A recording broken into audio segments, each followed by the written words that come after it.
Yo, yo. Yo, yo. Where are we going? We're off to Clevedon. Clevedon! Yeah. We're going to see Nick and Kathi. I am buzzing. And not because they made us a panini. Yeah, not because of that. That's not the reason. Not at all. It's just the benefits Cheese that come and from tuna. serving the Lord. Yeah. From obedience. Of course. Yeah. The Lord provides through obedience. Yeah. Clevedon, I hear, is quite a way.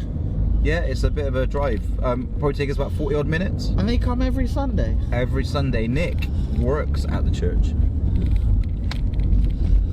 Wow. All right. As a volunteer, go. I might add as well. Oh my days. So Not even getting paid? No, and still drives all the way up and serves.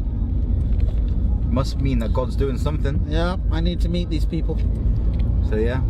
All right, let's go. Let's go and find out who these people are.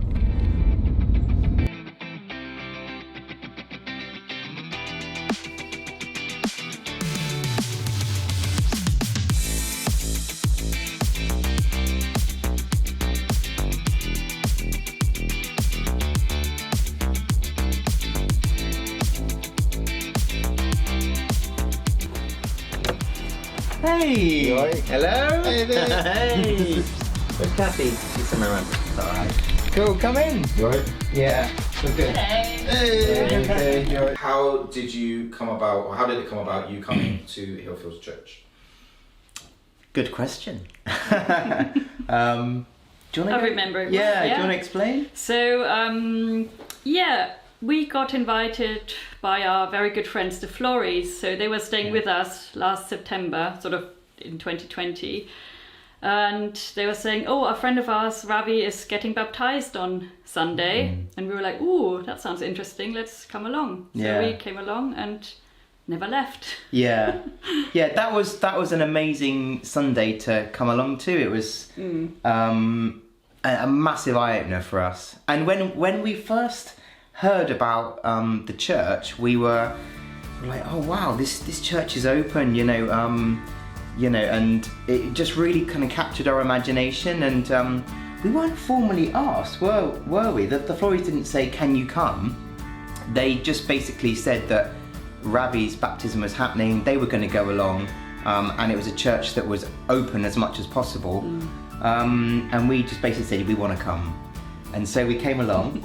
It was like the next day or weekend, yeah. So it was an easy decision for us.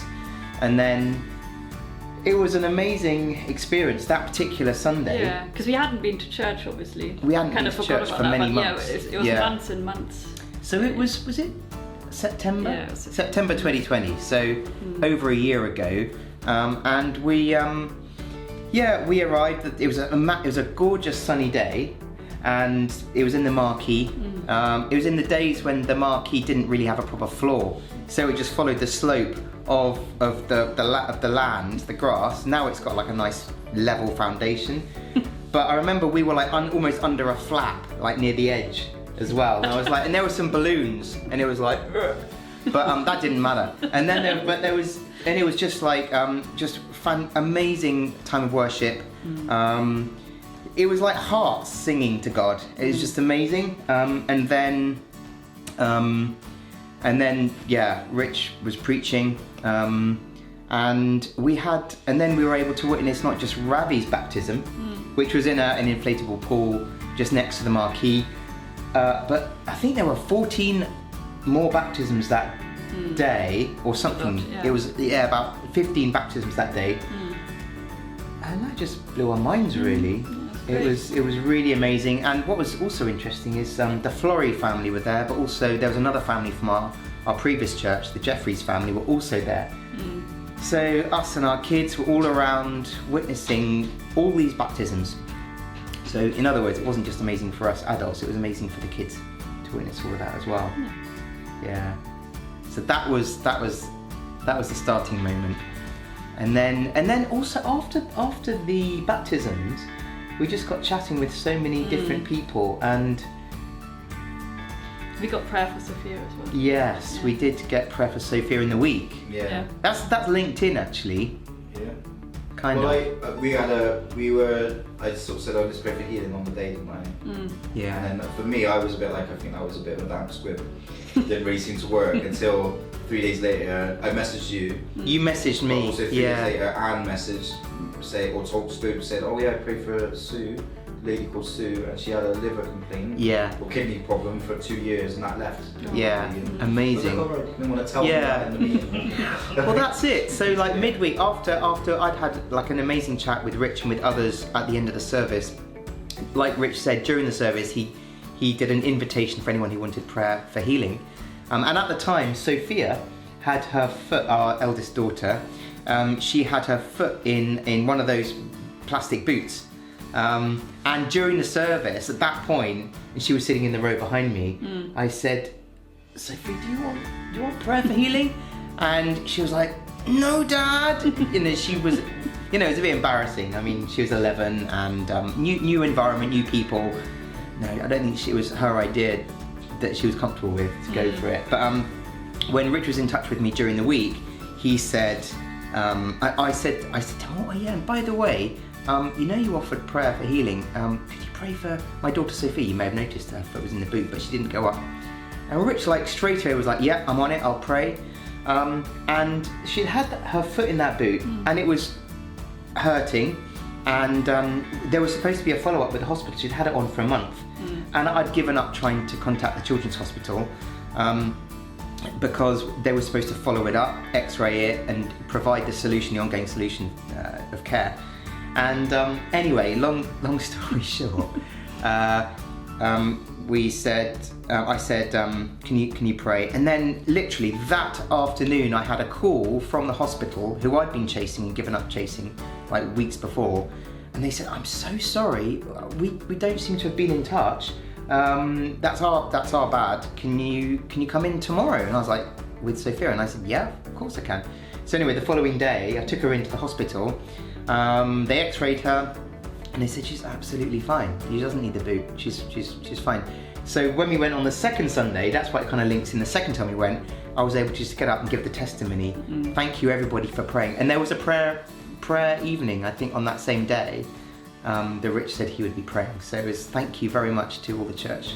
Yeah, that's always going to be a gratitude that we've got, because it was just like, it was amazing for Sophia as well. We found out through our little spy called Tash that she was listening to Anna and Sophia's conversation. Sophia was like, oh yeah, did I tell you like I healed my foot? I know, that's amazing. It's like really cool as well. It's just amazing, yeah. So Sophia was able to witness about God healing her, which is a massive deal. So, maybe tying into that first time coming, you guys live in Clevedon. It's 40-minute-ish drive to get. That's quite a long way to travel. I know that you were travelling into Bristol anyway because of the church you were in before, but I guess potentially you could have, because you moved here not long before lockdown, it could have been that you transferred to find a church locally. So why do you travel all the way to Hillfields? And has that changed the mentality of having to go to a local church? Like, do you see that as, oh, actually, I would probably have driven that in the past, of like, it makes sense to go to a local church and to be as close to your home as you possibly can, to suddenly, like, that doesn't necessarily have to be the case. So I don't know how to, I think, of course, it would make sense to go to a local church, but I think we've always driven to Bristol because we only moved here 2 years ago, so we just we stuck with our old church when we were there. And then we never had any reason, or God never led us away from that church, so we never had any reason to look for a local church. And then when all this happened with the pandemic, and then we ended up at Hillfields, again, we thought, okay, God has led us there, and that's where we want to be, and that's why we drive there. And it doesn't really matter on a Sunday morning, whether you drive 20 minutes or 40 minutes, or it's, on a it's Sunday just it takes half an hour. It's just we're actually quite used to driving anyway. We drive a lot, and I know it's just where we want to be, where God wants us to be, and that's it basically. But we're open. I don't know what will happen, but at the moment we're in the right place, and that's where we are. And that's a really good point. It's like, no, we're open for what God wants us to be doing. And I really... it's an interesting question for us as well as a family, because people watching may not know, but at the same time, our time of going to Hillfields was also wrapped up with the time when God convicted me, or my heart through searching with the Lord, to put down my previous job, which was in Bristol, and to follow God into serving Him in the church, in inverted commas, but in basically serving His work. And ultimately that led really clearly into going to Hillfields Church, not just on a Sunday, but that's now my job. So I now go effectively up to church, Hillfields Church from Clevedon, every day except Tuesdays, which is kind of everyone's day off. But yeah, so it's a commute that we make regularly as a family, and I make on a really regular basis. And like you said, Kathi, I think it really does, we feel very much it's of God. It's reinforced by God, and we trust God. And I think going the extra mile for God is something that we should all be ready to do as Christians who are serious about God. Whether that is acknowledging Him in our own walk with Him, or whether it's travelling a few more extra miles, minutes to get to church, being part of His church, or whether it's serving Him to engage with other people. Making the extra effort with God is blessed by God, and we've seen so many incredible blessings of being a part of Hillfields Church. So yeah, it's kind of all wrapped up with that. It's just an amazing church to be part of. That leads into the final question. Yeah. Over this last year, it's just over a year since you've been coming. Yeah. What has God done in you guys in that time? And maybe like a highlight or something that maybe stood out for you. I think in some ways our lives completely turned upside down with you leaving your job and starting a new thing, which is really exciting. With the pandemic and moving house recently, and loads of stuff. Especially your job, I think that's definitely been a big change for us. Yeah, massive. Yeah, but it's all good. Yeah, yeah. I think there's been continual highlights. Yeah, it's just picking one out. So many, so many blessings. I mean, it's been fascinating to witness God doing His work in lots of different people's lives. One thing that we keep reflecting on since I've been a part of the church is God doing the work for bringing people into the church. There's so many stories, and there's it's hard to miss God's work because there's a lot of it going on. And being together and gathering together is just so essential. And to be part of a church that has gone the extra mile to be open has given God the ability to move amongst His people as we sort of partner with Him. Lots of those are little miracles of changes that God has made in people's lives. So I can't really pinpoint any one thing, but so many different. What about so on day one of you guys come in, Nick particularly, you were like, no, you don't, because we can be a bit more, we're in it, and now you guys are actually in it. Well, you know? So people could come in now, new people, you know, like, you don't understand. You could be like, yeah, but this is just the church. So like for me, I was kind of saying that to you, like, like this is how it is, like this is what we do. But for you, it was like, no, you don't understand how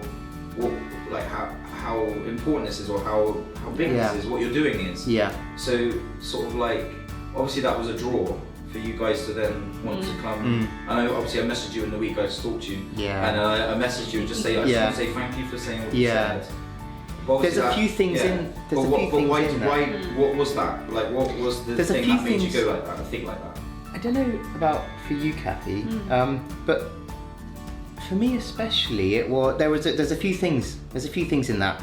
Number one was the fact that the church was open, because we had experienced a church that was not open, and the online experience was very difficult to engage with. I think we gave up actually. I think we pretty much gave up. And that was the first thing. And then the second thing was the welcome of the church and the sense of family. There was a sense of joy. Closeness. There was so much joy there Yeah. with all the baptisms, of course, but just Yeah. generally the worship was so joyful, and you know, if you hadn't God-focused, had like- that in 6 months, Yeah. then you just get I blown guess, away yeah. by it. It was really amazing, and the worship and the message were just so God focused, which I think we had really lost a lot of heart with what it was to be part of a church, and we'd actually really been quite upset. I think we had grieved what we felt was lost in churches, in terms of that honesty and that authenticity before God, which we had dug deep to have that in ourselves, but then to witness it and to be part of it with a group of Christians, which we didn't expect, was quite mind-blowing. So that was really, really important to us. And that's why when I said this is so important, and it's so important not just that you're open, because you know we're gathering, but the family and the focus on God is so important. And I think that's easier for us to have that perspective coming from outside, and having grieved for that or wanted that so much and not being able to experience it, and then seeing it, than for you being in it already. Which, so can you imagine someone coming up to you now, you guys now, and you, let's say you invited them, or you know, and you're like, all right, you know, like just being who you are, and them saying to you, no, this is a big deal, and actually kind of now understanding how they are, but also understanding maybe what we were like as well in that moment, and be like, but this is just normal now, as where it is. Like we were just sharing some stories and testimonies of things that God's doing.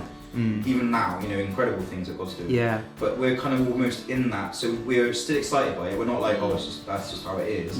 But we're just living in it. So when you're not living in it, it does look, you know, you don't get it. But actually, it's like, no, we do get it, but we're just in it. So that's being in it is an amazing experience, and I think I want every church to be like this. How amazing would that be? I know that different churches do things differently, but making sure that God is first and central and at the heart of everything, to the point where you go through difficulties, even as a church. You know, we've been through you know, tricky periods, but then you come back and you look up to God, and you stay rooted in God, with a passion and with a deep relationship with God, and searching for that and encouraging one another, and that sort of vibrancy has just been incredible. And so I think people coming in, I just love as many people to experience that. This church, if it's with this church, fantastic, but if it's with other churches that are doing similar things, praise God, that'd be amazing.